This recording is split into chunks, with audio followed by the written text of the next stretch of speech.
Hello guys, welcome to കാസ്ട്രോളർ movie media. ഇന്ന് പറയാൻ പോകുന്നത് മലയാളി ഫ്രം ഇന്ത്യ എന്ന സിനിമയുടെ റിവ്യൂ ആണ്. അത് പറയുന്നതിന് മുമ്പ്, സ്റ്റാറിംഗ് ഒക്കെ പറയുന്നതിന് മുമ്പ്, ഈ വീഡിയോ ഇഷ്ടപ്പെടുകയാണെങ്കിൽ ലൈക്ക് ചെയ്യുക, ഷെയർ ചെയ്യുക, സബ്സ്ക്രൈബ് ചെയ്ത് സഹായിക്കുക. പിന്നെ ബെല്ലൈക്കണിൽ ഓൾ പറയുന്ന ഒരു ഓപ്ഷൻ ഉണ്ടാകുക, അതിലൊന്ന് അമർത്തി സഹായിക്കുക.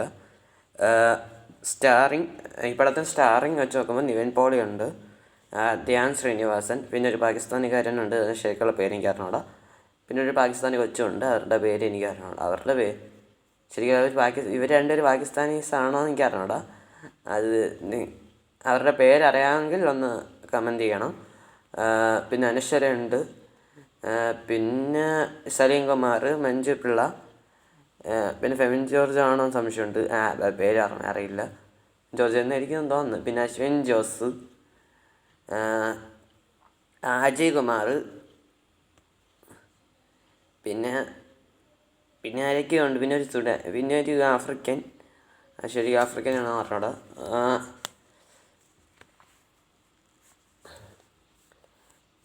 പടം ഇത്ര പേരെ എനിക്കറിയാവുള്ളൂ സ്റ്റാറിങ്ങിൽ. പടം എങ്ങനെയുണ്ടോ ചോദിച്ചാൽ, ഒരു മിനിറ്റ്, ഒരു കാര്യം കൂടി, ഹെൻഡോജൊക്കെ ഉണ്ട്. പടം എങ്ങനെയുണ്ടെന്ന് ചോദിച്ചാൽ,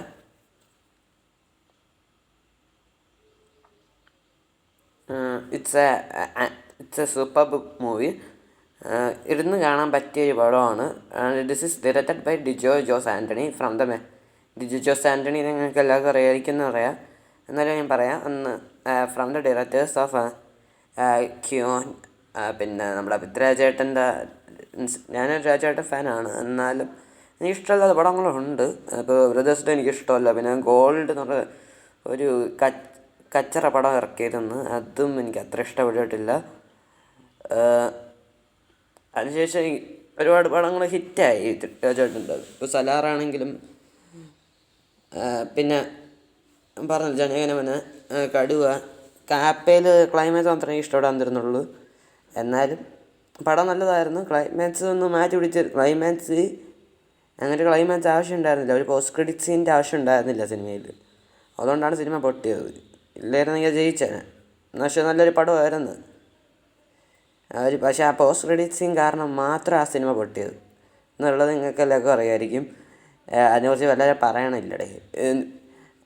ക്യൂനും ജനഗണമനയും ഡയറക്റ്റ് ചെയ്ത ആളാണ് ഡിജോ ജോസ് ആൻ്റണി എന്ന് നിങ്ങൾക്ക് എല്ലാവർക്കും അറിയാം. അങ്ങേരാണ് ഈ സിനിമ ഡയറക്റ്റ് ചെയ്തിരിക്കുന്നത്. പടത്തിൽ അഭിനയിച്ചിരിക്കുന്നവരെല്ലാവരും ആ കരയിപ്പിച്ചിട്ടുണ്ടോ എന്ന് ചോദിച്ചാൽ, ധ്യാൻ ശ്രീനിവാസൻ നല്ല ചെയ്തിട്ടുണ്ട്, അനശ്വരയും നല്ല ചെയ്തിട്ടുണ്ട്. ഇടയ്ക്ക് ഡിജോ ജോസിൻ്റെ ഒരു ക്യാമിയോ ഉണ്ടായിരുന്നു, അത് കട്ട ക്രിഞ്ചാണ്. അതിനെക്കുറിച്ച് പറയേണ്ട ആവശ്യമില്ല, കട്ട ക്രിഞ്ച്. അങ്ങേരെന്തിനാ ക്യാമിയോട് വന്നതെന്ന് എനിക്ക് മനസ്സിലാവണില്ല. പിന്നെ ഒരു പാകിസ്ഥാനിക്കാരനുണ്ട് സിനിമയിൽ. ശരിക്കും പാകിസ്ഥാനിയാണെന്ന് എനിക്ക് അറിഞ്ഞൂടാ. അറിയാവുന്നവരുണ്ടെങ്കിൽ ഒന്ന് കമൻറ്റ് ചെയ്യണം. എനിക്ക് അങ്ങേരുടെ ഹിന്ദി കേട്ടപ്പോൾ എനിക്ക് തോന്നിയത് അങ്ങനെ ഒരു ഹിന്ദിക്കാരനാണ്, ഹിന്ദി ലാംഗ്വേജിൽ എന്തോ ചെറിയ റോൾ ചെയ്യുന്ന ഒരാളാണ് എന്നാണ് എനിക്ക് തോന്നിയത്. നിങ്ങൾക്കറിയാമെങ്കിൽ ഒന്ന് കമൻറ്റ് ചെയ്യണം. അവർ നല്ല അഭിനയിച്ചിട്ടുണ്ട്. എൻ്റെ അപ്പം ഈ സിനിമയുടെ ആ സ്റ്റോറി വെച്ച് നോക്കും. പിന്നെ ഈ സിനിമയിൽ ബാക്കിയുള്ള അഭിനയിച്ചവരൊക്കെ നല്ല ചെയ്തിട്ടുണ്ട്. Shine Tom Chacko is a cringe. Shine Tom ചാക്കോയും ഡിജോ ജോസിൻ്റെ ക്യാമിയോയും ഇത്തിരി ഷോ കംപ്ലീറ്റ് തന്നെയാണ്. പിന്നെ ഈ സിനിമയിലൊക്കെ ക്ലൈമാക്സ് പറയുമ്പോൾ ഒരു ചൈൽഡ് മാരേജിൻ്റെ ഒരു സീനുണ്ട്. അതിൻ്റെ ഇടയിൽ അടി കിട്ടുന്നുണ്ട് നമ്മുടെ നിവിൻ പോളിക്ക്.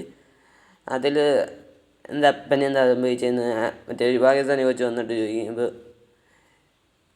അത് പറയുമ്പോൾ അവൻ മരിച്ചു പോയി എന്ന് പറയുമ്പോൾ എന്നുള്ളൊരു ഇതുണ്ട്. പിന്നെ ഒരു അവസാനം ക്ലൈമാക്സ് ഒരു സ്പീച്ച് ഉണ്ട്,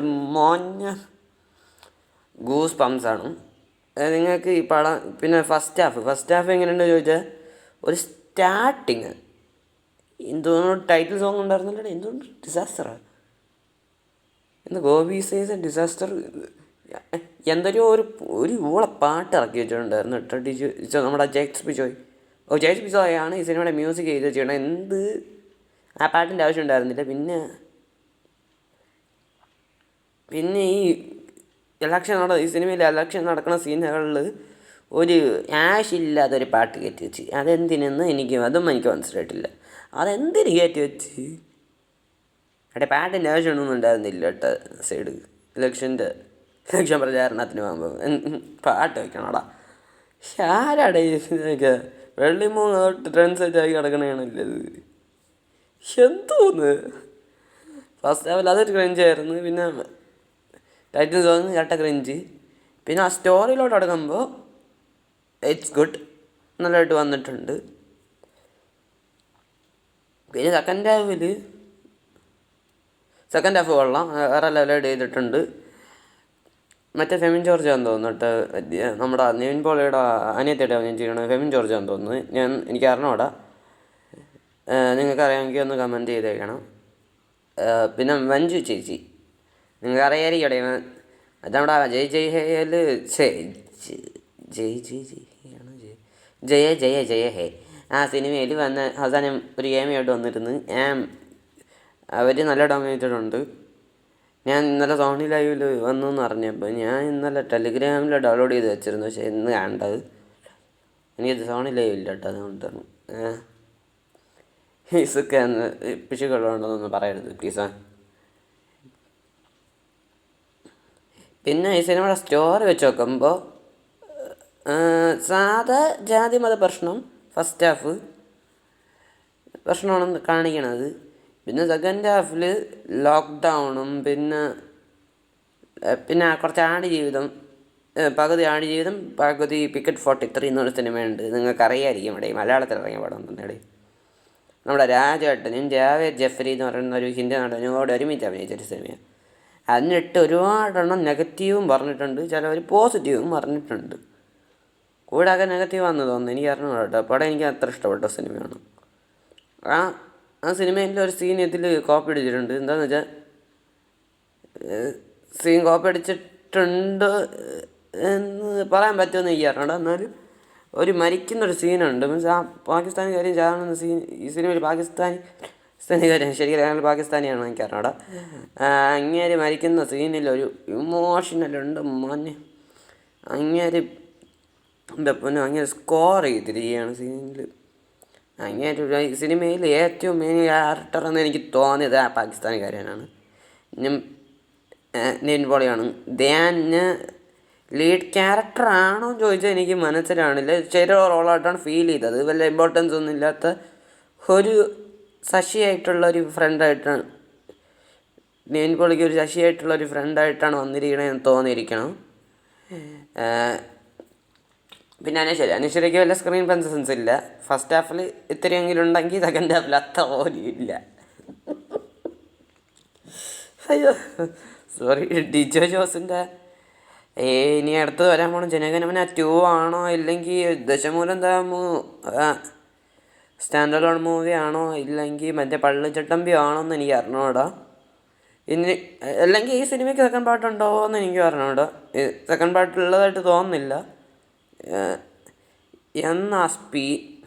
ഈ പടത്തിൽ മെയിൻ പോസിറ്റീവ് എന്ന് പറയണത്, പിന്നെ ഈ സിനിമയിൽ നെഗറ്റീവായിട്ട് ഞാൻ പറഞ്ഞല്ലോ, ഡിജോ ജോസിനെ കാണിച്ച സീൻ ഒരു ക്രിഞ്ചാണ്. പിന്നെ നമ്മുടെ ഷൈൻ ടൗൺ ചാക്കോൻ്റെ ഗെയിമിയോ ഒരു കാര്യം ആവശ്യം ഉണ്ടായിരുന്നില്ല, വേറെ ആരെങ്കിലും വെച്ച് ചെയ്യിപ്പിക്കായിരുന്നു. അങ്ങേരി അത് അങ്ങേരുടെ ഡയലോഗ് കേൾക്കുമ്പോൾ അങ്ങേരിക്ക് പറ്റേണ്ട ഡയലോഗല്ല അത്. അതുകൊണ്ട് അങ്ങേർക്ക് ആ മറ്റേ ഇൻ്റർവ്യൂവിനിടയിൽ ഫോൺ എടുത്തെറിയാനൊക്കെ പറ്റുള്ളൂ. അല്ലാതെ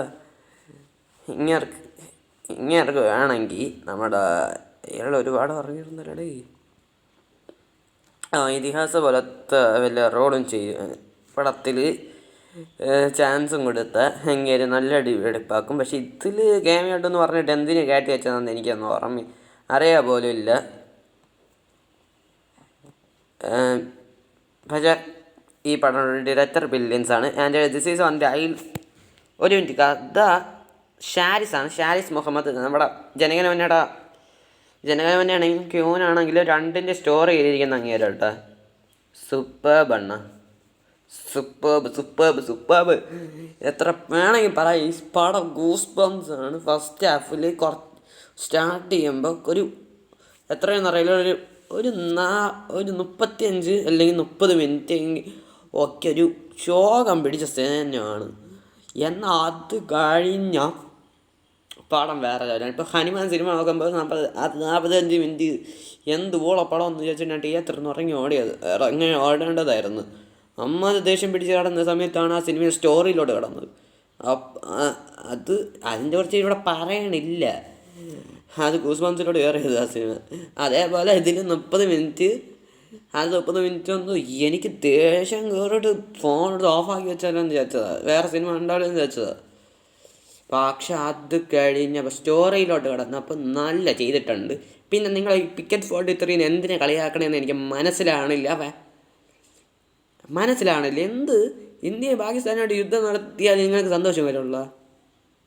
ഇത് എൻ്റെ പൊന്ന് എടാ, ഈ ചൈൽഡ് മാരേജ് എന്തിന്? എടാ, ഞാൻ ഈ സിനിമ അവസാനം ക്ലൈമാക്സിൽ എനിക്ക് അതൊരു മറ്റേ ഇങ്ങേർക്ക് കേൾക്കുമ്പോൾ തന്നെ ദേഷ്യം കയറണ ഒരു സീനുണ്ട്. ഒരു കല്യാണം പെണ്ണ് കാണാൻ വേണ്ടി വരണുണ്ട്, നിങ്ങളത് അന്നും കൂടി നിൽക്കുമെന്ന് ചോദിക്കണം. എന്ത് ചൈൽഡ് മാരേജ് നടത്തിയിട്ട് ഈ ചൈൽഡ് മാരേജ് എന്ന് പറയണത് എനിക്ക് വെറുപ്പാണ്, ഇന്ത്യക്കാർക്കേ വെറുപ്പാണ്. ഇങ്ങനെ കാണിച്ച് കൂട്ടത്ത് മറ്റേ സിനിമയിൽ മറ്റേ കോട്ട ശ്രീനിവാസ റാവു കാണിക്കണമെങ്കിൽ എന്തൊരു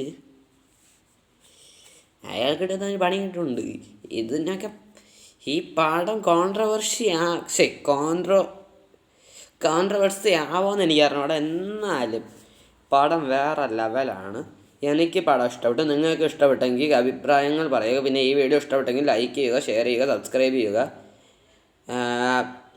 പിന്നെ ബെല്ലൈക്കണിൽ ഓൾ എന്ന് പറയുന്നൊരു ഓപ്ഷൻ ഉണ്ടാവും, അതൊന്ന് തൊട്ട് സഹായിക്കണം. ഇത്രേ പറയാനുള്ളൂ. അപ്പം ടാറ്റ, ബൈ ബൈ, ഡെൽറ്റ, വസ്കസ്. പിന്നെ ഒരു കാര്യം കൂടി, ടെലിഗ്രാം ചാനലിൽ ഇത് കിടപ്പുണ്ടാവും, ഇതേ പേരിൽ തന്നെയുണ്ട്. കാസ്ട്രൻഡോ മീഡിയ തന്നെ ഇരിക്കും ഈ ടെലിഗ്രാം ചാനലിലെ പേര്. അപ്പോൾ അതിലൊന്ന് സബ്സ്ക്രൈബ് ചെയ്തിരിക്കണം. അതിലും ഈ വീഡിയോ ഇടുന്നതായിരിക്കും ഒരേ സമയത്ത് തന്നെ ആയിരിക്കും അപ്പോൾ ഒന്നും പറയണ്ടേ. ടാറ്റ, ബൈ ബൈ, ഡെൽറ്റ, വസ്കസ്, പ്ലഷ്കാ.